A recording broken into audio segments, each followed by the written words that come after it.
तो चलिए शुरू करते हैं हम पढ़ना इलेक्ट्रोकेमिस्ट्री को, ठीक है ना।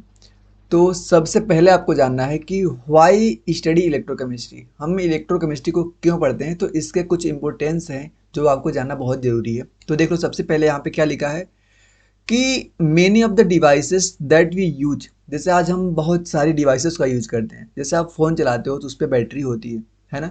आप स्मार्ट वॉच यूज करते हो तो वहाँ पे बैटरी होती है। तो कहने का मतलब है कि इलेक्ट्रोकेमिस्ट्री का यूज़ ऐसी ऐसी चीज़ों में है ना जो हमारे लिए बहुत ज़्यादा वाला ज़रूरी है। तो सबसे पहला पॉइंट यहाँ पे लिखा है कि many devices that you use every day, that's battery power. दूसरा point, a big problems called corrosion. तो अगर हम इसको मान लो बैटरी को यूज करेंगे, चाहे कोई भी इलेक्ट्रिक चीज़ अगर हम यूज करेंगे, तो वहाँ पे हमें एक प्रॉब्लम तो देखने को मिलेगी। वह प्रॉब्लम क्या है? वह प्रॉब्लम आपका है कोरोजन। कोरोजन को हमने डिटेल में आगे पढ़ना है, ठीक है ना, कोरोजन क्या होता है।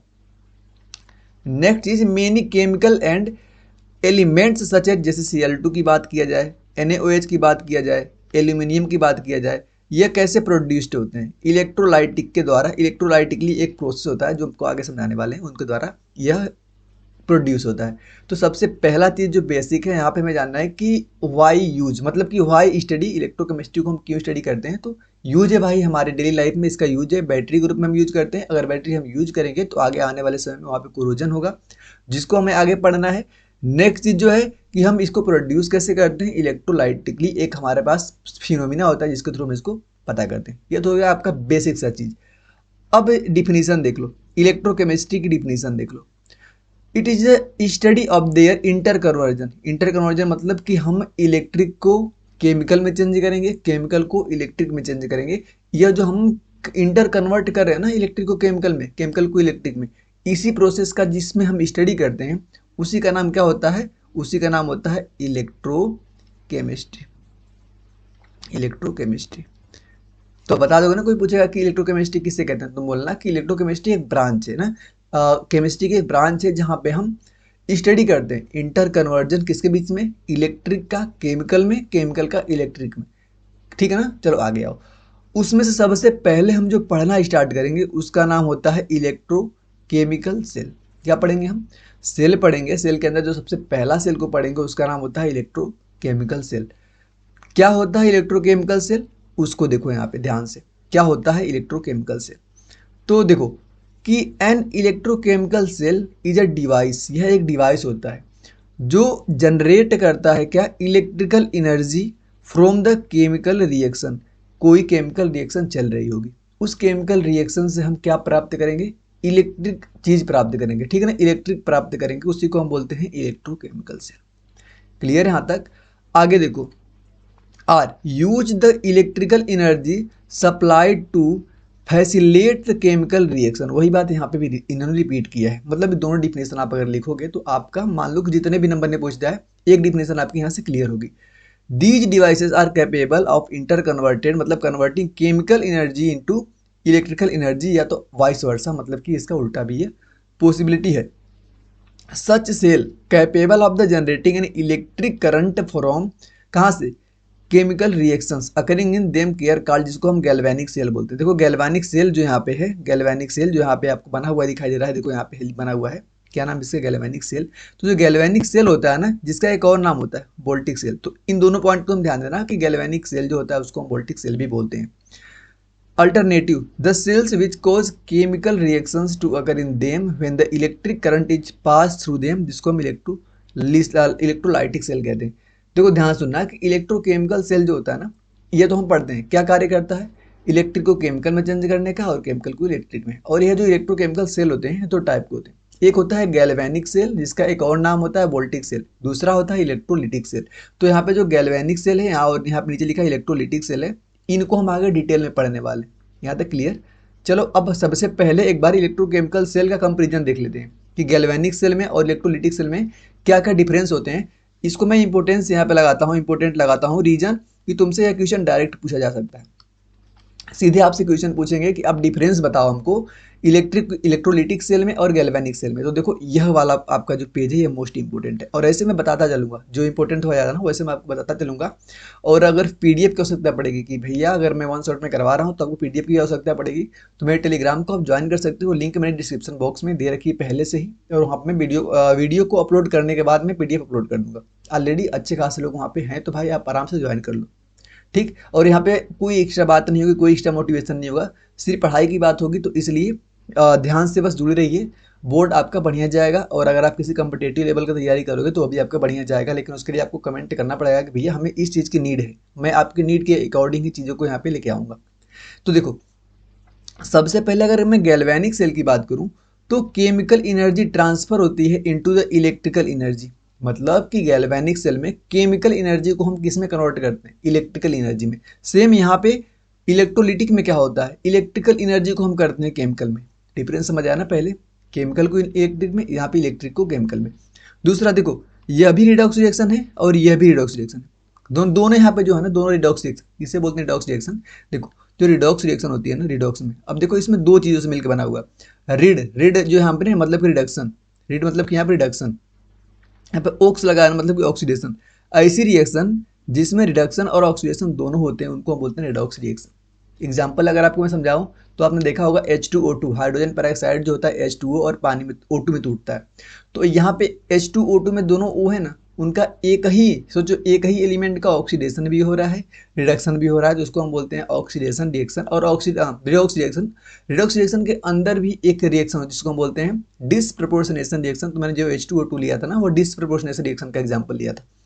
तो यह वाला क्लियर तुम्हारा। लेकिन देखो डिफरेंस क्या पाएगा, यह जो होती है स्पॉन्टेनियस होती है, कैसा होती है स्पॉन्टेनियस, और ये जो होती है नॉन स्पॉन्टेनियस। क्या डिफरेंस होता है, मतलब कि अगर मैं क्या करूं, गैल्वेनिक सेल अगर हमारे सामने रखा है तो मैं अगर बस जो चीज़ों को हमें नीड है उनको बस मैं रख दूंगा, रिएक्शन अपने आप चालू हो जाएगी, हमें बाहर से कुछ आवश्यकता नहीं पड़ेगा, बाहर से सेल की, बाहर से कोई बैटरी की आवश्यकता नहीं पड़ेगा, ये आप अपने आप ये रिएक्शन चलती है। कौन, गैल्वेनिक वाली। लेकिन अगर मैं इलेक्ट्रोलिटिक की बात करूँ, इलेक्ट्रोलिटिक की, तो यहाँ पे हमें एक अलग से बैटरी की सप्लाई करनी पड़ेगी। तो हम बोलते हैं नॉन स्पॉन्टेनियस, मतलब खुद से होने वाली रिएक्शन नहीं है, इसको हमें चलाना पड़ेगा। अब देखो नेक्स्ट पॉइंट देखते हैं, थर्ड वाला, एक minute. These electrochemical cells the anode, anode जो होगा वो निगेटिव चार्ज होगा, किसमें, गैल्वेनिक सेल का जो एनोड होगा वो निगेटिव चार्ज होगा। और इसका जो एनोड होगा, फीचर पॉजिटिवली चार्ज, इसका जो होगा एनोड कैसा होगा, पॉजिटिव चार्ज। डिफरेंस यहीं पे समझ लो कि गैल्वेनिक सेल का जो एनोड होगा वो कैसा होगा, निगेटिव चार्ज होगा। इसका एनोड जो होगा, इसका एनोड जो होगा वो होगा पॉजिटिव चार्ज। डिफरेंस यहीं पे समझ लो। और इसका जो कैथोड होगा, इसका जो कैथोड होगा, कैथोड कैसा होगा, इसका पॉजिटिव होगा और इसका कैथोड होगा निगेटिव, कैथोड इसका होगा निगेटिव। ध्यान देना यहाँ से। नेक्स्ट पॉइंट है कि the electron originate from the species that the undergoes oxidation. इसका देखो जो पॉइंट है, इलेक्ट्रॉन्स ओरिजिनेट होगा कहाँ से, एक्सटर्नल सोर्स, जो हमने अलग से एक बैटरी लेकर लगाई है वहाँ से इलेक्ट्रॉन प्रोड्यूस होंगे। तो दोनों यहाँ पे हमने कितने पॉइंट देखा, 4 पॉइंट देखा, 4 पॉइंट इंपॉर्टेंट हैं और 4 पॉइंट को मैंने आपको फुल डिटेल में समझाया है, कोई दिक्कत नहीं होनी चाहिए। इंपॉर्टेंट है इसलिए मैं इतना प्रेशर यहाँ पे दे रहा हूँ। आओ अगली स्लाइड पे। अब देखो भैया डेनियल सेल कहाँ से एक नया नया आ गया, डेनियल सेल। पहले इसको एक बार देखो, यहाँ पे लिखा है कि in Daniell cell copper ion are reduced at the cathode while zinc is oxidized at anode. Reduction of Daniell cell at cathode and anode। कहने का मतलब है ना, देखो हमारे सामने एक हमने क्या एक सिस्टम लगाया है, इस सिस्टम के अंदर देखना दो अलग अलग चीज़ें हैं।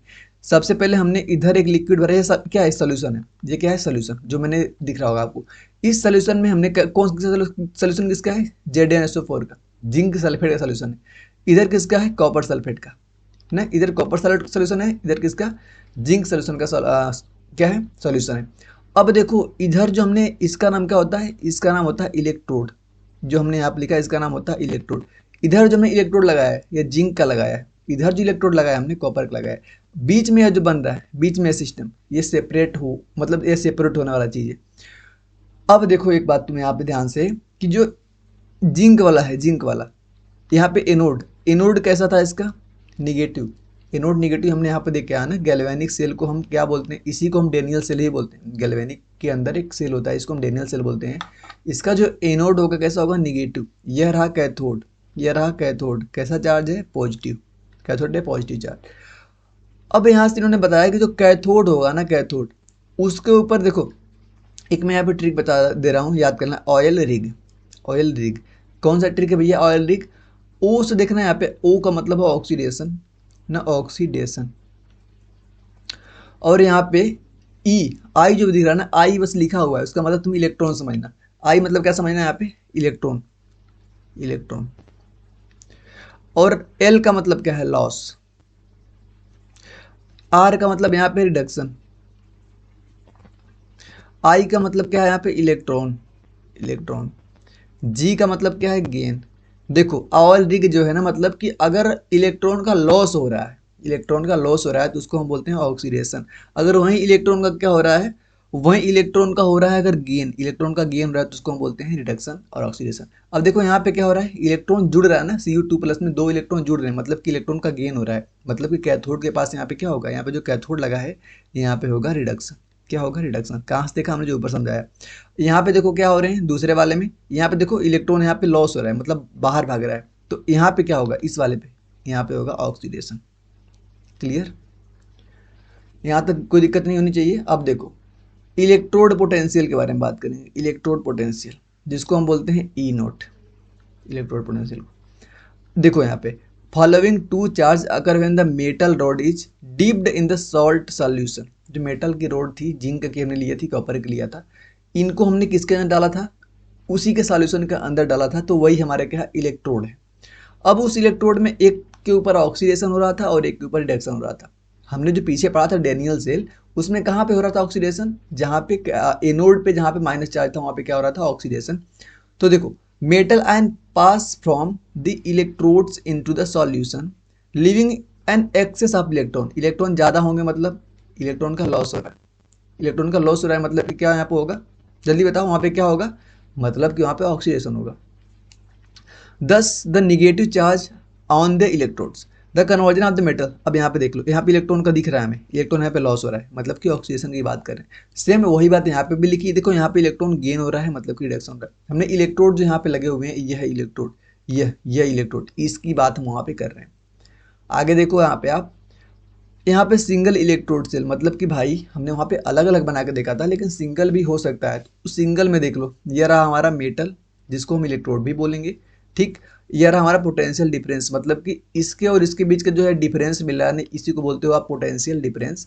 ये रहे आपके पॉजिटिव आयंस, ये रहे निगेटिव है। जैसे कैसे पॉजिटिव निगेटिव का मतलब, जैसे ZnSO4 हमने पहले वाले में लिया था, तो यहाँ पे Zn2+ और SO4 निगेटिव, तो यहाँ पे निगेटिव और पॉजिटिव दोनों इसके अंदर हैं प्रेजेंट, तो यहाँ पे इस बात को बोल रहे हैं। एक बार यहाँ पे देख लो, यहाँ पे जो बात लिखा गया है, यहाँ पे कुछ समझने लायक नहीं है, अगर चाहो तो आप स्क्रीन को रोक के एक बार पढ़ लेना।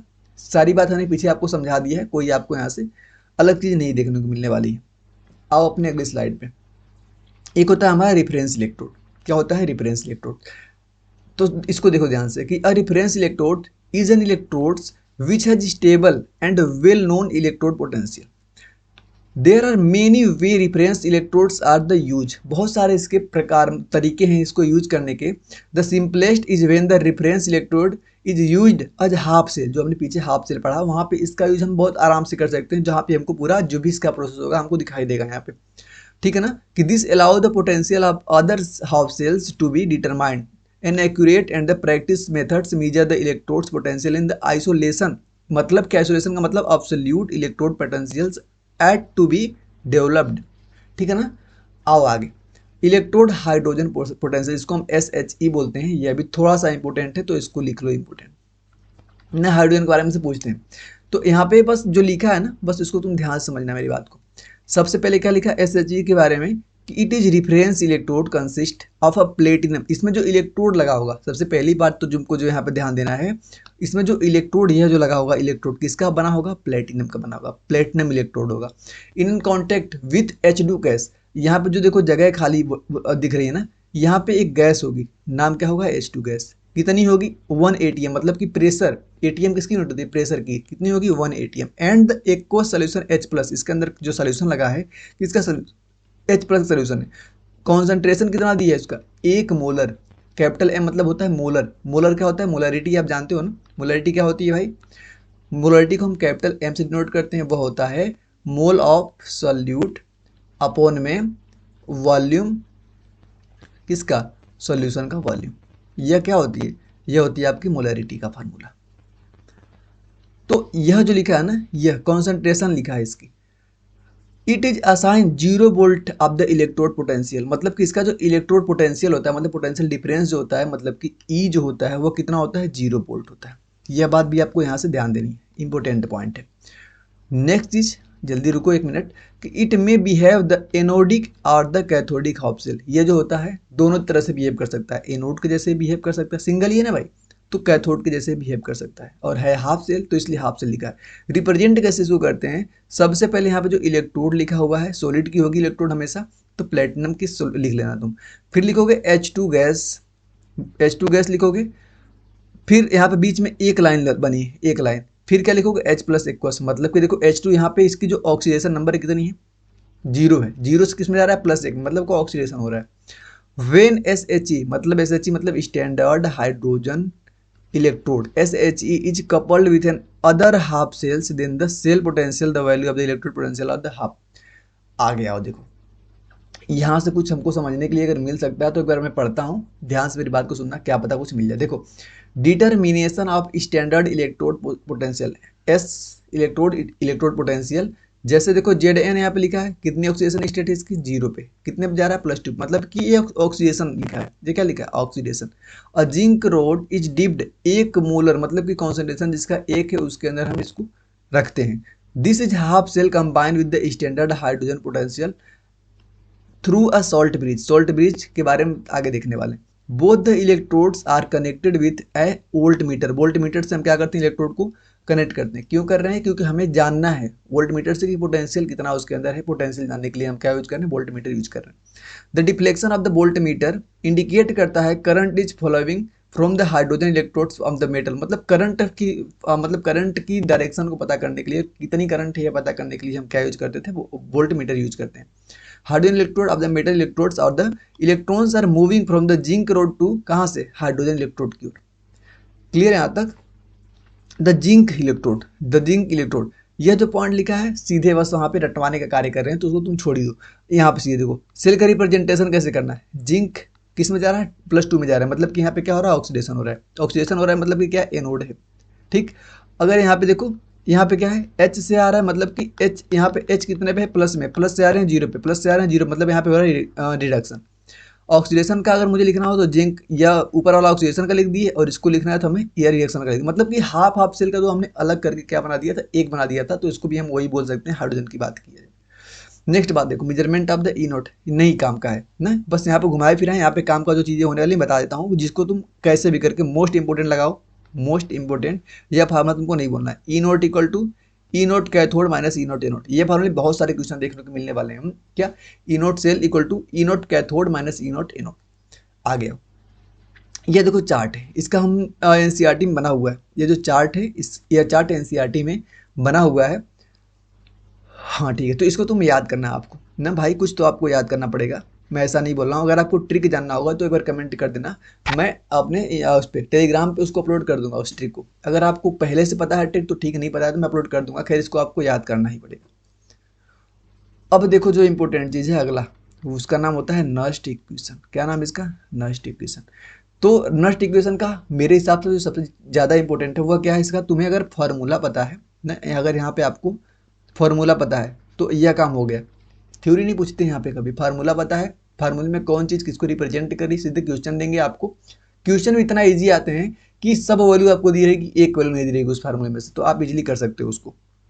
देखो फार्मूला क्या होता है, फार्मूला यह होता है ई इक्वल टू होता है E note minus 2.303 RT upon में NF लोग M अपॉन में M प्लस। अब देखो सब चीज़ें यहाँ पे हैं क्या क्या, देखो यहाँ पे ई जो है, ई सबसे बाहर वाला, वह एक्चुअल इलेक्ट्रोड सेल, मतलब एक्चुअल हाफ सेल, यहाँ पे हाफ लिखा है, हाफ देखो 1/2 मतलब हाफ सेल का रिडक्शन पोटेंशियल है। ई नोट क्या है, स्टैंडर्ड, या क्या, स्टैंडर्ड इलेक्ट्रोड हाफ सेल का इलेक्ट्रोड पोटेंशियल। एन क्या है, number of electron in reaction, उस रिएक्शन में कितने इलेक्ट्रॉन है वो है। टी क्या है, टेम्परेचर, किस में रखना है, हमेशा केल्विन में टेम्परेचर को रखना है, हमेशा टेम्परेचर को केल्विन में रखना है। आर क्या है, आइडियल गैस कांस्टेंट, जिसको आपको जूल पर केल्विन में रखना है, जूल पर केल्विन इनटू मोल में। एफ क्या है, फैराडे कांस्टेंट, जो होता है 1 फैराडे इक्वल टू होता है 96500 कूलम। यह कन्वर्जन बताओ, बस सब चीज़ तो आप जान गए, ई जान गए, आप ई नोट जान गए, आर जान गए, टी जान गए, एफ जान गए, एम जान गए, और यह जो है भाई क्या है, कॉन्सेंट्रेशन जानते हो ना आप। इक्विलिब्रियम कांस्टेंट के पढ़ के आए हैं, क्या होता है, प्रोडक्ट का कॉन्सेंट्रेशन अपन में रिएक्टेंट का कॉन्सेंट्रेशन, ऊपर क्या होता है, प्रोडक्ट का कॉन्सेंट्रेशन अपन में रिएक्टेंट का कॉन्सेंट्रेशन। तो यही है आपका यहाँ पे होता है क्या, इक्विलिब्रियम कांस्टेंट। और लोग की वैल्यू आई होप आपको पता होगा कि लोग 0 कितना होता है, लोग 1 कितना होता है, लोग 2 कितना होता है, ठीक है ना, उसको आपको पता होना चाहिए। नहीं पता है, मैथ के हो गए, रटा होगा, बायो से होगी, एक बार गूगल मार लेना, मिल जाएगा, 1 से 10 तक हमें याद करनी होती है, ईजी होती है ना, उसको देखो। वैसे एग्जाम में दिया होता है लॉग की वैल्यू, तो टेंशन मत लेना, लेकिन मैं बोलूंगा कि अगर याद किए रहोगे तो अगर क्वेश्चन प्रैक्टिस करोगे तुम्हें ढूंढना नहीं पड़ेगा, ठीक है ना। आगे आओ, फार्मूला हमने बता दिया, नर्थ इक्वेशन हो गया आपकी, आप द सेल।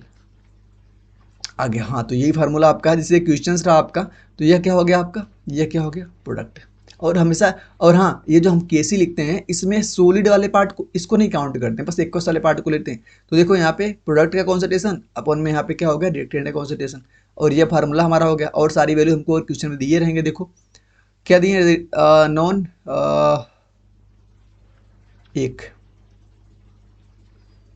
यहाँ देखो हमको समझ आ रहा है कितने इलेक्ट्रॉन का ट्रांसफर हो रहा है, 2 इलेक्ट्रॉन का ट्रांसफर हो रहा है, मतलब कि एन और एफ की वैल्यू कितना हो जाएगी, यहाँ पे 2, एन की वैल्यू यहाँ पे हम 2 पुट करने वाले हैं, ठीक है ना। तो ये क्वेश्चन नहीं है, बस तुमको समझाने के लिए यहाँ पे रीजन था कि यहाँ पे तुम यह समझ जाओ, कॉन्सेंट्रेशन टर्म को तुम यहाँ पे बस समझ जाओ कैसे रखना है, ठीक है ना। तो यह रहा आपका सब वही, यहाँ जैसे मान लो कोई एक जो यहाँ पे टर्म लिखे है ना, जैसे मान लो कोई रिएक्शन रही होगी, ए ऐसे रही होगी, ए प्लस बी, ठीक, C capital C plus small D capital, ऐसे रहा होगा। तो आपको यह चीज़ पता है कि भैया अगर हमें इसको लिखना है कॉन्सेंट्रेशन के टर्म में, तो सी और यहाँ पे जो आगे लगा होता है ना, ये जो ये आगे ये आती है इसके पावर में, तो यहाँ पे होगी सी, फिर यहाँ पे होगी डी, ये आ गई पावर में, अपॉन में कैपिटल ए, स्मॉल आ गया पावर में, कैपिटल बी स्मॉल बी। तो यह जो हमने लिखा है यहाँ से क्या लिखा, इक्विलिब्रियम कांस्टेंट, इक्विलिब्रियम लिखा है, तो यहाँ पे ऐसे इसको इजीली लिखना था। यह एक फार्मूला है, the value of E cell is related to the Gibbs free energy, सीधे याद रखना, delta G naught equal to minus n F E note cell. Most important question, most important formula. Delta G यहाँ पे क्या है, यह standards Gibbs free energy, n पीछे देख चुके number of electrons, F Faraday, E note cell पीछे देख चुका है, स्टैंडर्ड सेल पोटेंशियल। तो यह फार्मूला आपको सीधे ध्यान देना है। अगर यहाँ पे जब वैल्यू रख देंगे ना, एन की वैल्यू रख देंगे, एफ की वैल्यू रख देंगे, तो यह आता है delta G equal to -2.303 RT log के ना, मतलब कि दोनों फार्मूले को तुम याद कर लेते हो तो तुम्हारे क्वेश्चन यहाँ से बनने की पॉसिबिलिटी ज़्यादा हो जाएगी। इन दोनों फार्मूले को तुम सीधे ध्यान दो। आगे देखो, इक्विलिब्रियम कांस्टेंट एंड गिव्स free energy from the Nernst equation. तो यह तो आपके फार्मूले, यहाँ से बस इस फार्मूले को तुमको ध्यान देना। जितना फार्मूला मैं बता रहा हूँ भाई ना, तुमको याद ही करना, वन शॉट है, तो मैं इतना तक बता दे रहा हूँ कि तुमको यह फार्मूला अगर याद करते हो तुम्हारा बहुत बेटर होने वाला है। मोलर कंडक्टिविटी, अब टर्म आते हैं पढ़ने, मोलर कंडक्टिविटी कैसे इसको रिप्रेजेंट करते हैं। देखो इसको हम बोलते हैं लेमडा, ऐसे ना, मोलर लेमडा। अगर यहाँ पे मैं एम लिख दूँ तो ये होता है इसका सिंबल मोलर कंडक्टिविटी। सिंपल छोटा सा होता है, इसका एक फार्मूला होता है, उस फार्मूले को तुमको याद करना। इतना जो यहाँ पे लिखा है ना घाम में, तुम इसको मत करना, एक फार्मूला आएगा, उस फार्मूले में तुमको यह जानना ज़्यादा इंपॉर्टेंट है कि उस फार्मूले को तुमको लगाना कब है, ठीक है ना। लेकिन उसके बावजूद भी मैं यहाँ पे फार्मूला सीधे बताता हूँ आपको। देखो यहाँ पे फार्मूला लिखा है कि नहीं, मोलर कंडक्टिविटी, हाँ, K/C ना, K/C यह फार्मूला तुमको बस ध्यान देना। कप्पा इंटू, हाँ ये रहा फार्मूला, तुमको यहाँ पे लिखता, कहाँ पे लिखूँ यार, ये होता है लेमडा, होता है कप्पा इंटू 1000 अपॉन में मोलैरिटी, कैपिटल एम है मोलैरिटी। यह फार्मूला तुम ध्यान देना, बस हो जाएगा ना, इतना आप कर ही सकते हो यार। अब देखो कंडक्टिविटी सेल के बारे में जानते हैं। कंडक्टिविटी सेल क्या होता है कि while the measuring the resistance DC direct current change होता है किसके अंदर, एसी, मतलब कि डीसी को हम एसी में कन्वर्ट करते हैं कंडक्टिविटी सेल के अंदर। Next is the solution, a solution can not be connected to the bridge like the metallic wire, we specially design the vessels, जिसको हम कंडक्टिविटी सेल बोलते हैं। 2 पॉइंट सीधे लिख देना आप आराम से, कोई दिक्कत नहीं है। यार आपका सेल, यह जो आपका आ रहा है ना, इसको एक ग्राफ, बहुत इंपॉर्टेंट ग्राफ है, देखो इस ग्राफ में ध्यान देना। ये सबसे नीचे ग्राफ आ रहा है ना, जिससे नीचे सबसे नीचे वाला ग्राफ का नाम होता है, देखो यहाँ से क्वेश्चन कैसे आएंगे, ये वाला तुमको नहीं देगा, यह तीनों जो मैं काट रहा हूँ उसको काट देंगे, यहाँ पे दे देंगे ए बी और सी क्या है, मेरी बात को तुम ध्यान दे दो। सबसे नीचे वाला ग्राफ होता है वीक इलेक्ट्रोलाइट का, उसके ऊपर वाला तुम ध्यान देना, ये होता है इंटरमीडिएट का, सबसे ऊपर वाला होता है स्ट्रॉन्ग इलेक्ट्रोलाइट का। तो ग्राफ ऐसे आएगा क्वेश्चन, और यह आ सकता है तुम्हारा कहाँ पे, यह आ सकता है कंपटीशन लेवल में आ सकता है, तो एमसीक्यू में आएगा, तुम्हारे वैसे भी आएगा तो एमसीक्यू में भी आने की पॉसिबिलिटी यहाँ से। आगे देखो, कोलराउस एक साइंटिस्ट थे, इनके बारे में थोड़ा जान लेते हैं। इन्होंने क्या कहा था, एक बार इसको देख लो, ये भी थोड़ा सा थ्योरी। देखो तुम्हारे फिजिक्स केमिस्ट्री बायो में जो नाम से साइंटिस्ट आते हैं ना, कि इन साइंटिस्ट ने क्या किया था, क्या काम था, तो वो तुम्हारे लिए इंपॉर्टेंट है, ठीक है ना। कोलराउस लॉ की अगर हम बात करें, द स्टेट, इन्होंने क्या बोला था, it state that the limiting molar conductivity, क्या बोला था, limiting molar conductivity of the electrolytes is the sum of the individual contribution of the anion and the cation of the electrolytes. जैसे मान लो कि हमने रिएक्शन लिखा NaCl, NaCl बनने में कौन कंट्रीब्यूट किया है, Na प्लस और कौन Cl माइनस, तो इसका कंडक्टिविटी और इसका कंडक्टिविटी को हम ऐड करके लिखेंगे ना, किसका कंडक्टिविटी को ऐड करना है। जैसे मैं यहाँ पे लिखूँ, कंडक्टिविटी का साइन ऐसा होता है लैम्डा, Na पॉजिटिव, यहाँ पे जो मिल्क बना है, plus Cl, lambda Cl negative, बराबर कर देंगे, तो यही क्या है, यही हम लिख दिए किसका, कोलराउस लॉ से। देखो यहाँ पे लिख दिए ना, यही आ रहा है समझ, यही होता है। आगे देखो, application of the Kohlrausch law, इसके एप्लीकेशन क्या क्या है, द लॉ में use the determine the limiting molar conductivity lambda naught, degree of the dissociation जिसको अल्फा बोलते हो, आप पढ़े हो आप इसको, डिसोसिएशन कांस्टेंट जिसको Ka बोलते हो आप, वीक इलेक्ट्रोलाइट के लिए बात इन्होंने किया था। फार्मूला होता है alpha equal to pi M upon a pi naught M. थोड़ा सा इंपॉर्टेंट है, जो अल्फा होता है जानते हो, डिग्री ऑफ डिसोसिएशन इसको बोलते हैं हम, आयनिक केमिकल इक्विलिब्रियम क्लास 11 में पढ़े होते हो। Lambda M upon lambda naught, यह फार्मूला अगर आप चाहो तो याद रखो, नहीं तो ना याद रखो, कोई दिक्कत नहीं है, क्योंकि यह फार्मूला आपका कहाँ से 11th का है, तो पॉसिबिलिटी कम है। Electrolytic cell and the electrolysis क्या होता है, यहाँ पे हमको पढ़ना है, क्या इलेक्ट्रोलाइटिक सेल और इलेक्ट्रोलाइसिस। सबसे पहले देखो इलेक्ट्रोलाइसिस, अब देखो जो लाइसिस वर्ड होता है ना, हमेशा इसको हम कब यूज करते हैं, ब्रेक डाउन के लिए, किसके लिए, ब्रेक डाउन के लिए इसको यूज किया जाता है। It is the process which the chemical energy is use derive, कैसी, नॉन स्पॉन्टेनियस, मतलब हम खुद नहीं चलाएंगे भाई, अलग से हमें बैटरी लगानी पड़ेगी। An electrolytic cells is an apparatus for the carrying out electrolysis, processing in electrolytic cells are the reverse those in the galvanic cell. अगर हम इलेक्ट्रोलाइटिक्स को रिवर्स, अब दोज इन द किसके अंदर, गैल्वेनिक सेल के अंदर। Electrolysis process is use the manufacture of Cl2 and the NaOH, electro refining and the electro painting, मतलब कहाँ कहाँ पे इसका यूज करते हैं ये बता रहे हैं। देखो रिफाइनिंग में करते हैं, इलेक्ट्रो पेंटिंग में करते हैं, इलेक्ट्रोलाइसिस के अंदर हम इसका यूज करते हैं। आगे देखो, फैराडेज लो, मोस्ट इंपोर्टेंट है, मोस्ट इंपोर्टेंट लगाओ तुम यहाँ पे, जितना बार लिख दूं मैं, मोस्ट इतना लिख लो, क्योंकि यहाँ से क्वेश्चन आने की पॉसिबिलिटी बनी होती है। फैराडे ने अपने 2 नियम दिए थे। फैराडे का फर्स्ट लॉ क्या बोलता है, सीधे स्टेटमेंट तुमको ध्यान देना है, the amount of the chemical reactions which occur at any electrode during the electrolysis by the current in the proportional, किस current directly proportional to the quantity of the electrolytic process through the electrolysis solution. ये तो statement तुमको लिखना पड़ेगा अगर आ गया कि फर्स्ट लॉ बताओ। सेकेंड लॉ अगर आ गया, the amount of the different substance liberate करता by the same quantity of the electricity passing through an electrolytic solutions are the proportional to their chemical equivalent weight. जानते हो आप equivalent weight के बारे में, ठीक। तो इस प्रकार से मुझे लगता है कि यह एक बार फार्मूला देख लो। फैराडे का पहला जा था Q इक्वल टू IT होता है, जानते हो आप इसको, M इक्वल टू ZIT होता है। 2 फार्मूले, एक फैराडे को 4500 कूलम, इस चीज़ से सारी आपको पता है, ठीक है ना। और ये देखो केमिकल इक्विवेलेंट पता होगा आपको, ग्राम अपॉन में क्या होता है, आयनिक चार्ज ना। इस सारे मोल कॉन्सेप्ट क्लास 11 के पहला चैप्टर का है, नहीं आ रहा है, तुम्हारा मोल कॉन्सेप्ट कमजोर है, लेक्चर लगा लो किसी टीचर का, एक बार मोल कॉन्सेप्ट देख लो, वहाँ पे सबसे पहले ही बताया जाता है। एक फैराडे क्लास 12 फिजिक्स का पहला चैप्टर में आता है।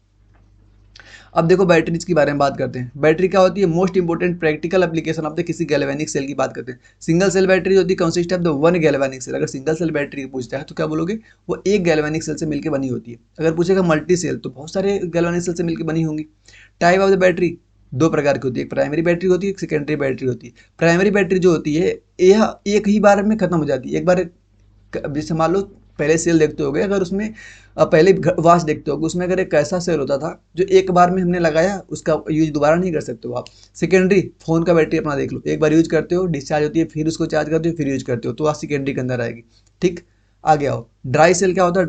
Dry cell type of the electric battery commonly use from the किसके इलेक्ट्रिकल डिवाइस के अंदर हम इसका यूज करते हैं। अब यह जो पार्ट है एनसीईआरटी का थ्योरेटिकल पार्ट है, चाहो तो पढ़ो स्क्रीनशॉट लेके, नहीं तो ना पढ़ो, इतना ज़्यादा थ्योरेटिकल पार्ट भी नहीं पूछेंगे हमसे।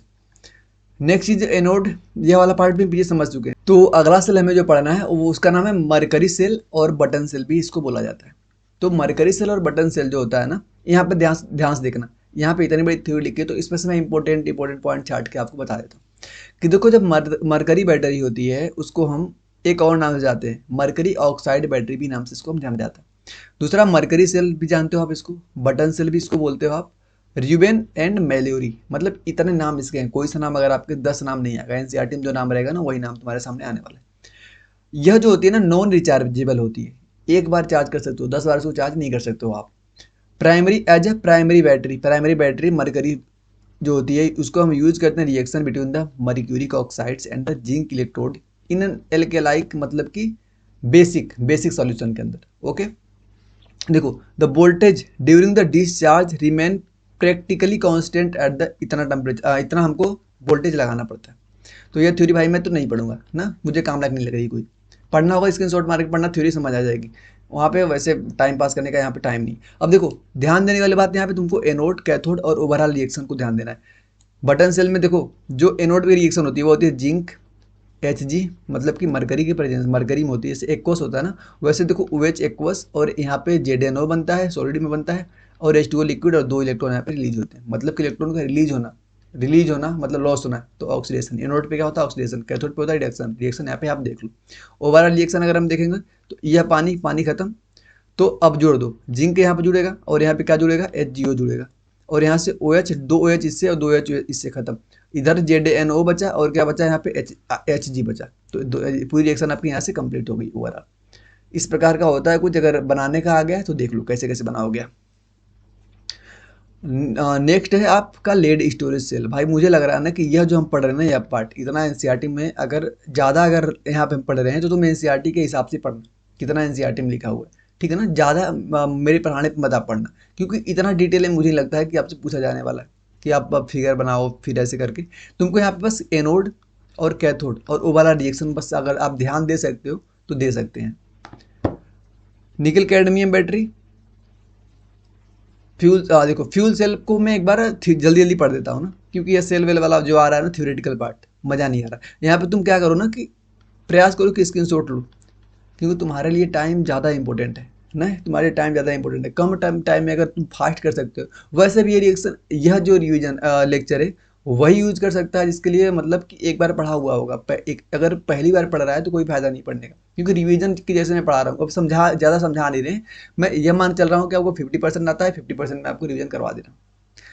अगर डिटेल में चाहिए ना, जहाँ पे हमको इलेक्ट्रोड तक बताना पड़ता है ना, तो वहाँ पे कमेंट करना पड़ेगा। तो वहाँ पे या तुम्हें लेक्चर वाइज या तो 7-8 घंटे का मैं डिटेल लेक्चर शूट करूँ, तो कमेंट करके जरूर बताना। ये लेक्चर रिवीजन के लिए बेस्ट होने वाला है। तो फ्यूल सेल एक बार यहाँ पे आप देख लो, थ्योरेटिकल ज़्यादा है, मैं क्या ही पढ़ूँ ना, एक बार आप इसको देख लो प्लीज़। कोरोजन जो होता है ना, इस चैप्टर का लास्ट टॉपिक है कोरोजन, जिसको हिंदी में बोलते हैं जंग लगना। कोरोजन कैसे होता है? Corrosion is oxidative deterioration of the metal. 50% of the steel produce करती है goes to replace the steel structure and the product destroy by the corrosion. Rusting of iron require the presence of both oxygen and water. Rusting result from tiny galvanic cell from by the water droplet. ऐसे देखो corrosion हमारे सामने लगता है क्या, कौन सी reaction होती है। यहाँ पे देखो क्या होता है, सबसे पहले ऑक्सीडेशन होता है, आयरन सॉलिड जो होता है यहाँ पे इलेक्ट्रॉन का 2 इलेक्ट्रॉन लॉस करता है, फिर यहाँ पे जो ऑक्सीजन होती है 4 हाइड्रोजन को गेन करके यहाँ पे पानी बनाती है। पूरी कंप्लीट रिएक्शन आप करवाओगे तो 2 इलेक्ट्रॉन से या क्या करेंगे, 2 इलेक्ट्रॉन यहाँ कटेगा तो 2 इलेक्ट्रॉन यहाँ बच जाएगा। ठीक, तो 2Fe यहाँ पे आएगा और ऑक्सीजन आएगी, 4H+ आएगा, 2Fe+, मतलब कि ओवरऑल आपकी ये रिएक्शन होने वाली है। प्रिवेंशन क्या क्या, कैसे हम कोरोजन को रोक सकते हैं? सबसे पहले आप गैल्वेनाइजिंग कर दीजिए, कैथोड प्रोडक्शन लगाइए आप उसके ऊपर, इलेक्ट्रो की पेंटिंग करिए, ना, पेंट लगाइए उसके ऊपर, ग्रीस लगाइए, rubber to prevent contact of metal surface from the air. अगर इतना चीज़ आप करते हैं तो आप कोरोजन से बच सकते हैं। तो इस प्रकार भाई मैंने फास्ट ही करके चैप्टर को ख़त्म कर दिया है, आपके लिए रिवीजन के लिए बेस्ट होने वाला है। तो धन्यवाद। और वीडियो अगर यहाँ तक देख चुके हैं तो बिना सब्सक्राइब किए चैनल को नहीं जाना है आपको। और पसंद आई तो लाइक कर देना। और ज्ञान बांटने से जहाँ तक मैंने सुना है ज्ञान बढ़ता है ना कि घटता है। तो प्लीज़ कंपटीशन आप उनसे ना करिए जो आपके दोस्त हैं, जो यार हैं। ज्ञान बांटिए, वीडियो को शेयर करिए उनके पास भी, अगर आपको लगता है कि फ़ायदा होने वाला है उनको तो बिल्कुल सजेस्ट करिए। और चैनल नया नया है तो प्लीज़ सपोर्ट करिए। धन्यवाद।